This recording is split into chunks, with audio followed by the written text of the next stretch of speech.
What's up, guys, and welcome back. Today we are responding to a video that one of you sent me and left me the link to in the comment section from Dave Ramsey. And I haven't watched this video yet, but it's titled, let's see, what's it titled? Titled, what's the best way to buy a rental property? It is a little bit old, so I'm not gonna hold Dave to this as if this is his 100% opinion right now today, but we are gonna respond and I'll share my perspective on what the heck Dave Ramsey is talking about. Don't forget to change the color of that like button. Let's get started.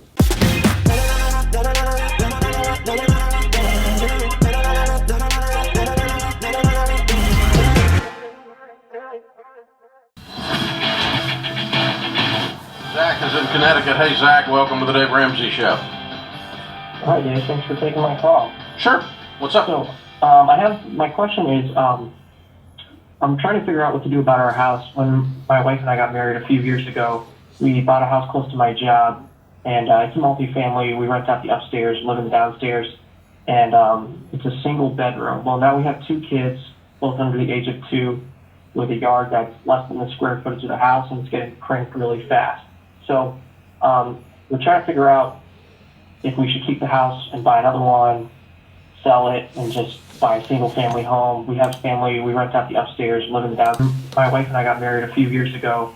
We bought a house close to my job, and it's a multifamily. We rent out the upstairs, live in the downstairs, and it's a single bedroom. Well, now we have two kids, both under the age of 2, with a yard that's less than the square footage of the house, and it's getting cranked really fast.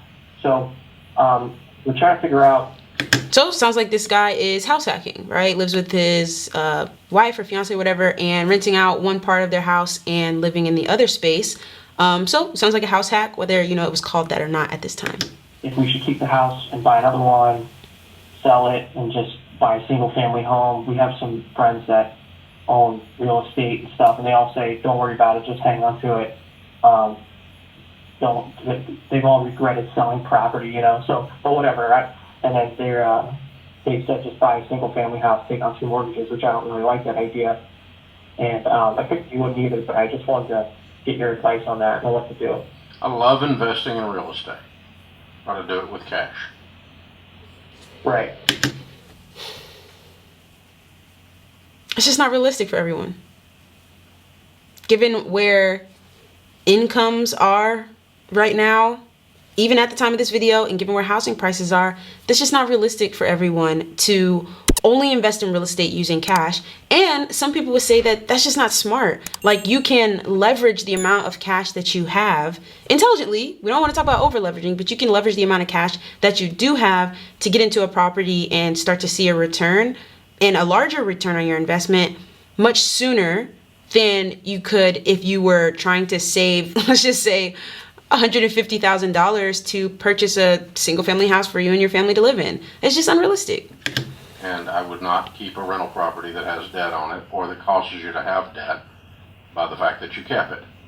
And so my guess is that this house is not paid for and that you don't have enough money in the bank to pay cash for the next house. Right. And which means you're pretty selling nice this. now because we. Okay. Yeah, you need to sell this. Your friends are wrong. Also, I don't think that there's enough information here to just straight up be like, sell it, buy a house with cash. like, yeah, that's unrealistic. And then 2, this guy's house hacking. So let's think about, it's maybe a duplex. He has a renter in one place and he's living in the other place. The questions that I would be asking him are, how much is the mortgage payment? Say the mortgage is $1,000, just for easy numbers. And how much is the rent payment that you have coming in right now? Maybe it's $750. How much could you rent out the space that you're gonna move out of? Maybe that's $750. So now you're looking at $1,500 in rent, $1,000 in mortgage. After you take out maybe $250 of expenses, you're left with $250, $300 a month. Asking him, is that good enough, right? Is that enough to offset the cost of the property? Because you want the property to cash flow, not that he's gonna have to be paying towards this property every month, but that the property will be income producing for him every month. Then also asking, what are your reserves like? Because if he has no savings, well, then it could be dangerous, because let's say that renter moves out and he's not able to find another renter, or they mess up the house or something breaks and goes wrong. Those are things that he will be responsible for paying for. So he does need to have a good amount of cash in the bank. I say at least, 3 to 6 months of what that mortgage payment would be saved up in the bank. So if it's $1,000, you know, $3,000 to $6,000 set aside for that property, plus taking out of that cash flow for expenses, like I said. So that would be setting aside money for vacancy in case something breaks, et cetera, et cetera. So all of those things are important to knowing, should I keep this other property? And then second, thinking about, okay, how much do you and your wife make? What's your income like? And can you even qualify for a second mortgage while, you know, still having this property that you were house hacking? Because maybe you can't. Now, maybe they will take into account the rent if you show them that you have a lease with a tenant and they're going to be paying X amount. That's possible. But like, these are not questions that myself or Dave Ramsey could answer. These are like questions that are specific to this person's situation. And I do not think that just saying you don't want to have debt on the property is a good way to look at this. Now, I get that that's, you know, Dave Ramsey's whole thing of like, debt is bad, cash is king. And I mean, sure, if you had the option to pay cash for everything, then consider it. But if you're telling people not to invest unless they can pay cash for absolutely everything, then there's just going to be a whole lot of people who are never able to invest.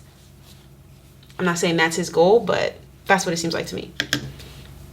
And then just do something like the sale of this, we buy the new house contingent on the sale of this one. Yeah. And get that one sold, get rid of it, and, you know, make your move. A standard move is, you know, way people always do it. But don't become a landlord by default, meaning that you just, the only way you became a landlord is I already owned it, I just kept it. That's generally not a good plan. I mean, generally you want to pick out the particular property that's going to give you a good return. Exactly. It's not necessarily about the debt. It's about, what is the rent? What is the mortgage? What are the expenses? Can you qualify for another property while still having this one? What's the location? Is it going to appreciate? Blah, blah, blah, blah. Like, there's so much that's more important, in my opinion, than just buy it for cash. And he's finally hitting on that. Investment. And that's the property I want to buy as my investment property. And in my case, I'm always going to tell you to pay cash for that. It's a little slower to build it that way. It's not necessarily just a little slower. Like, it is, yeah, it's nearly impossible for most people to save up enough cash to buy an investment property straight out. And one of the ways that I even got here to the point of being able to have investment properties and be fixing them up and building my rental portfolio is by starting out by leveraging debt in a smart way, by house hacking, getting a multifamily property, 3.5% down, getting that 3.5% paid for me by a first-time home buyer program, and making sure that the amount of income that was going to be coming into the property would cover the amount of expenses that were going out in terms of the mortgage and the insurance, et cetera, et cetera. All of those things are, I think, what's most important, not just trying to save up hundreds of thousands of dollars, depending on where you live, to buy one property and doing it the quote unquote slow, aka impossible way. Those are my thoughts. Let me know what you guys think in the comment section below. And until next time, thanks for watching.